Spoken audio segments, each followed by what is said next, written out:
बिस्मिल्लाहिर्रहमानिर्रहीम। ये वीडियो कुरान मजीद की सूरह नंबर 29 सूरह अल-अनकबूत के तारुफ पर मबनी है। सूरह अल-अनकबूत के बारे में ये कहा जा सकता है कि ये 5 नबवी में नाजिल हुई। ये वो दौर था जब मक्का में मुसलमानों पर मुशरिकीन का जुल्म सितम बहुत बढ़ चुका था। इससे पहले 3 साल तक तो मुखालिफिन ने रसूलुल्लाह सल्लल्लाहु अलैहि वसल्लम की दावत के असरात के बारे में कोई संजीदा रद्द-ए-अमल जाहिर नहीं किया, बल्कि इस दावत को चुटकियों में उड़ाने की कोशिश करते रहे। इस दौरान वो लोग आप सल्लल्लाहु अलैहि वसल्लम का मजाक उड़ाते रहे। आप सल्लल्लाहु अलैहि वसल्लम को शायर और जादूगर कहते रहे और यूं आपकी तज़हीक करने की कोशिश करते रहे। इनका ख्याल था कि ऐसे हथकंडों से आप सल्लल्लाहु अलैहि वसल्लम की कुव्वते अरादी दम तोड़ देगी। आप सल्लल्लाहु अलैहि वसल्लम बददिल होकर हिम्मत हार कर बैठ जाएंगे और इस तरह ये तहरीक खत्म हो जाएगी। लेकिन इन तमाम हरबों के बावजूद रसूलुल्लाह सल्लल्लाहु अलैहि वसल्लम का दावत का ये दायरा रोज बरोज फैलता ही जा रहा था। खसूसी तौर पर उनके लिए तशवीशनाक बात यह थी कि आप सल्लल्लाहु अलैहि वसल्लम की दावत से मुतासिर होने वालों में ज्यादातर गुलामों, ऊंचे घरानों के नौजवानों की थी। चुनाचे जब सरदाराने कुरैश के कई गुलाम ईमान ले आए और दूसरी तरफ हजरत मुसअब बिन उमैर और हजरत उस्मान बिन अफान जैसे नौजवान भी हल्का बगोशे इस्लाम हो गए, तो मुशरिकीन को इस दावत के तदारुक और सद्देबाब के लिए संजीदगी से सोचना पड़ा। इस सिलसिले में उन्होंने जो अहम फैसला किया वो यही था कि ऐसे तमाम लोगों के साथ सख्ती से निपटा जाए और जिस्मानी इज़ा तशद्दुद के जरिए उन्हें नया दीन छोड़ने पर मजबूर कर दिया जाए। जब ये सिलसिला शुरू हुआ तो अगरचे नौजवान अहले ईमान भी अपने अपने खानदान वालों के हाथों किसी हद तक तशद्दुद का निशाना बने, लेकिन गुलामों और बेआसरा लोगों पर तो गोया क़यामत ही टूट पड़ी।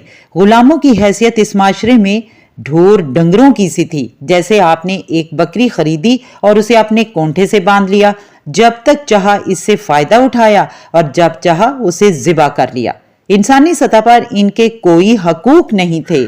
कोई आका अपने गुलाम के साथ जैसा चाहे सलूक करे, उसे मारे पीटे या जान से मार डाले, उसे कोई पूछ नहीं सकता था। चुनाचे हज़रत बिलाल, हज़रत अबू फकीहा और हज़रत खुबाब बिन अरत जैसे सहाबा के साथ उनके आकाओं ने जुल्म सितम के ऐसे ऐसे तरीके आजमाए कि उनके तसव्वुर से ही रोंगटे खड़े हो जाते हैं। गुलामों के अलावा कुछ ऐसे लोग भी इस खौफनाक और बेईमाना तशद्दुद का निशाना बने जो कुरैश नहीं थे और किसी के हलीफ बनकर मक्का में रह रहे थे। आपका ताल्लुक यमन से था। आपने यमन के ईसाइयों से नबी आखिरुज़्ज़मान सल्लल्लाहु अलैहि वसल्लम की आमद का चर्चा सुन रखा था। रवायात से मालूम होता है कि आपको ख्वाब में इशारा भी मिला था कि मक्का में आखिरी नबी के ज़हूर का ज़माना करीब है। चुनाचे नबी मुकर्रम सल्लल्लाहु अलैहि वसल्लम की सोहबत से फैज़याब होने के शौक में आप यमन को छोड़कर मक्का चले आए और अबू जाहल के चचा की पनाह हासिल कर ली। अबू जाहल का चचा शरीफ आदमी था। उसने ना सिर्फ उन्हें पनाह दी बल्कि अपनी लौंडी सुमैया से उनका निकाह भी कर दिया। फिर अल्लाह ने उनको एक बेटा भी अता किया। जब अबू जाहल का चचा फौत हो गया तो ये खानदान अबू जाहल की पनाह में आ गया।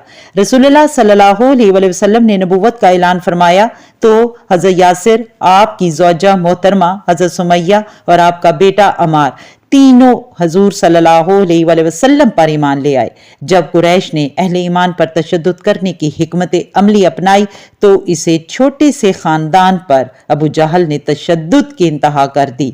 इसके नतीजे में हजरत यासिर और हजरत सुमैया तो शहीद हो गए, जबकि हजरत अमार ने कलमाते कुफर कहकर अपनी जान बचाई, जिसका उन्हें जिंदगी भर अफसोस रहा।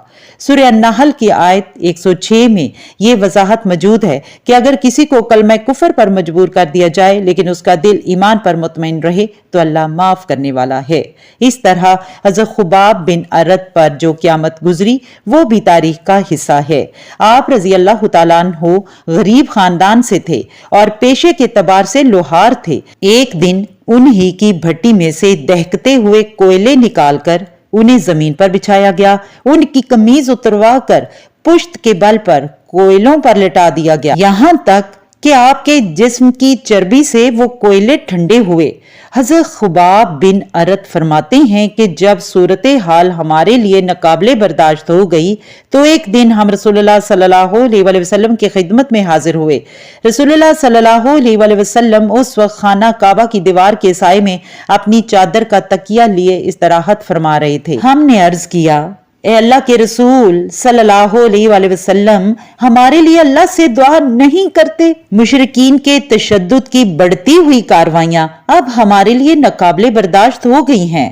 حضرت خباب بیان کرتے ہیں کہ ہماری یہ بات رسول اللہ صلی اللہ علیہ وآلہ وسلم کو ناگوار گزری۔